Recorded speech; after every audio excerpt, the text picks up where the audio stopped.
All right, today we're going to go over the notes for lesson 2.1, which is the introduction to unit 2, which is about inequalities. So today we're going to focus on writing and graphing inequalities.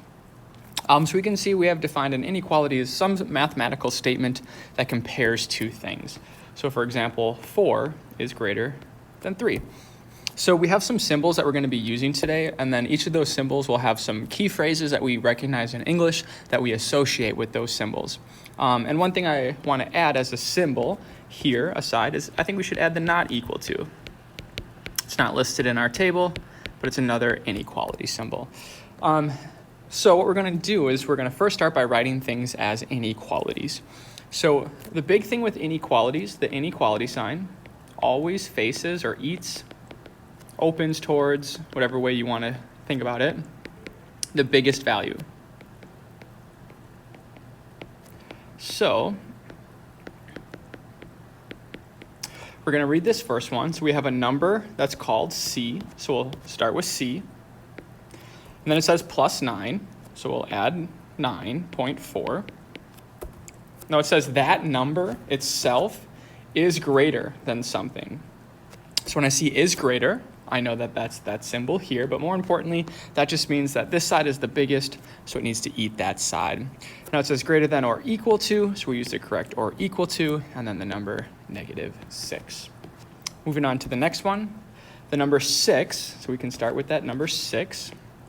It says that number 6 is greater than something, so that means it's bigger than something, so I'm going to make it the inequality symbol opening that biggest thing. And what is it bigger than? Some number p minus 8. So some number p taking away 8. In the last example here, it says 10 is no more than. I think there's a little typo there. I should probably say is no more than. So 10 is our number. Now it says is no more than. So it can't be bigger than this other stuff. Or we can go look at our phrases here. And is no more than is less than or equal to. So 10 can't be bigger than this, so that's why the other side is going to be bigger. And what can't it be bigger than? Well, the sum of two things. Well, what two things am I adding together? 3 times a number y, 3 times y, and the number 4. Again, just to refresh, it says 10 is not more than, which means the other side must be more than. So writing inequalities. The next thing we're going to talk about today is how do we determine if a number is a solution to an inequality? So a solution is any value that makes the original inequality true. And with many cases in inequalities, there is a ton of answers. So we might refer to them as the solution set. So the solution set is just all of the solutions rather than just a particular one.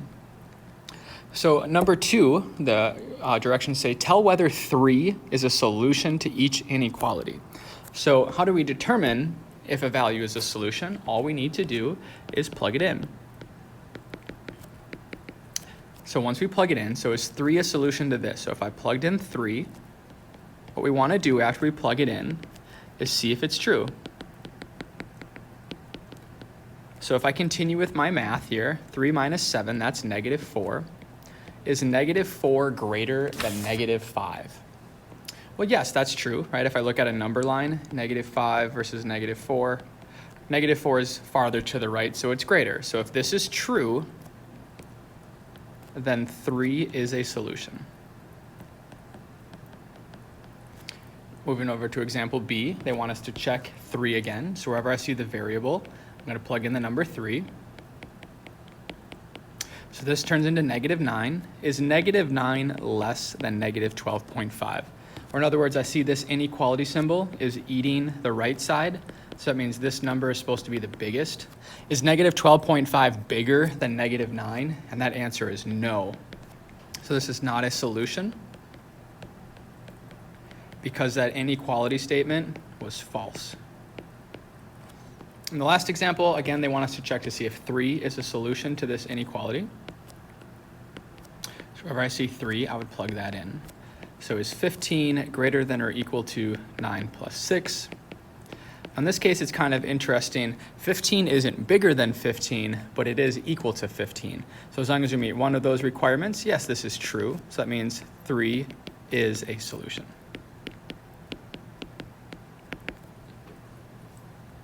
Moving forward,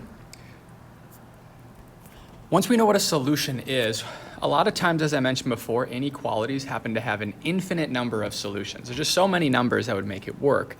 So a lot of times you make a graph of that inequality to help show what all the answers are. So in this example, what we need to do is we have this expression, this inequality, that says x is greater than or equal to 5. So we need to graph all the values that make that true. So the first thing we'll do is we'll obviously scale our number line. So 0, 1, 2, 3, 4, 5, 6, 7. We can do some negative numbers on there as well, like -1, -2, -3. So the way that we are going to do this is if I wanted to shade in, and what we mean by graph is we shade in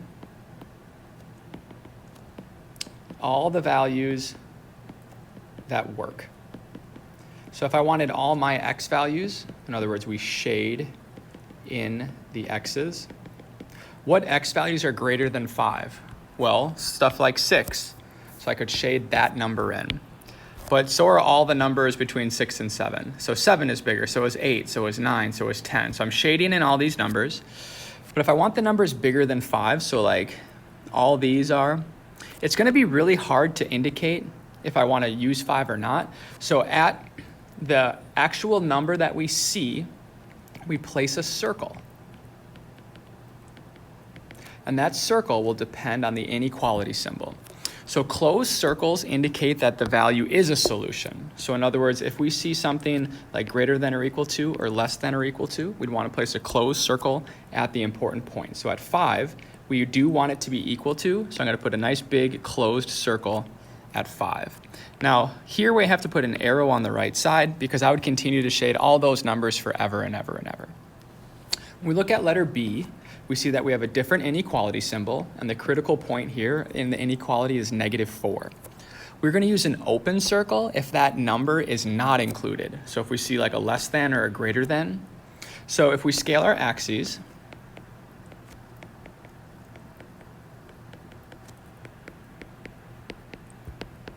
what we want to do is shade in all the numbers. Now, since -4 is being eaten, -4 is the biggest. So if -4 is the biggest, we need to shade smaller than that. So at -4, we're going to place an open circle because we don't want -4 in our answer, right? It wasn't included as the equal to. We just want all the numbers that are smaller. So the numbers that are smaller than -4 are in this direction. In our last example, again, we have to scale our axes so we know where we are on the number line. Now, our numbers, our z's, what we are going to shade in, is being compared to the number 2. So we're going to shade versus the number 2. Now, I can see that the number 2 is being eaten, and it has an inequality symbol that has an equal to. So at the number 2, I'm going to place a closed circle. Now, if the inequality symbol is facing the 2, that means 2 is the biggest number. So if 2 is the biggest, I have to shade smaller. So what numbers are smaller than 2? Well, that'd be the numbers in this direction. And I would shade every single number that's smaller than 2, and there's too many of them, so I put the arrow to indicate we would just keep shading forever and ever and ever. Example number 4 is just going in reverse. So what we need to do here is we know that we shade the variable.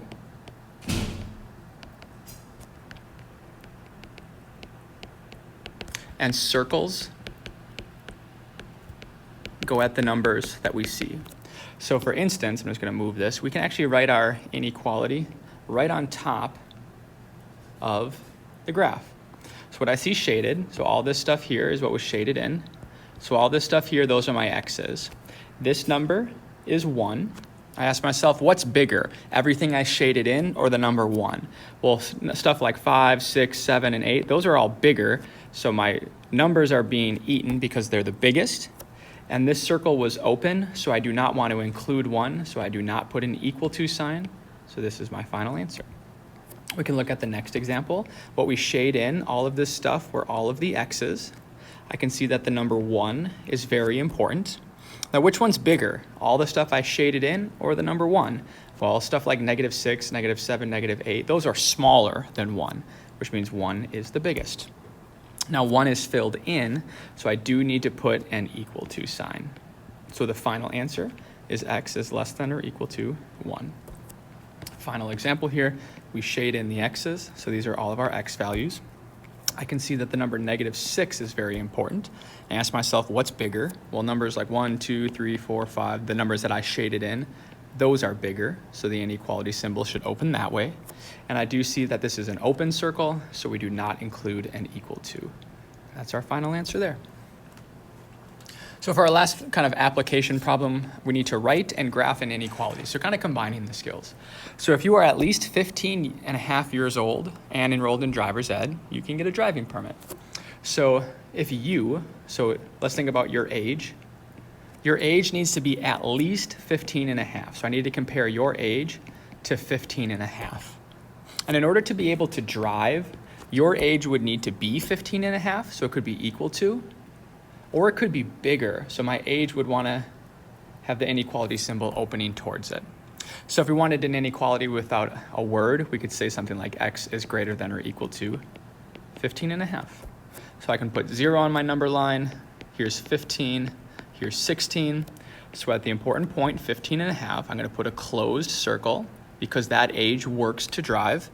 And I want all the ages that can drive, or in other words, all the ages that are bigger. So the ages that are bigger are like 16, 17. So I'd shade all the numbers in this direction. The last part, for a child's ticket at the fair, you need to be less than 12 years old. So again, your age is going to be compared to the number 12 if you want this child's ticket. And if you want the ticket, your age needs to be less. In other words, 12 is bigger than your age. So if 12 is bigger, then it would have the inequality symbol opening towards the 12. Now you have to be less than 12 years old. You can't be 12, so I'm not going to include the equal sign. So when we graph it, we'll put 0, and here's 10, here's 15, 12, 13, 14. So here's 12. So at 12, I can't be 12, so I do not want to include that value. So I'm going to put an open circle.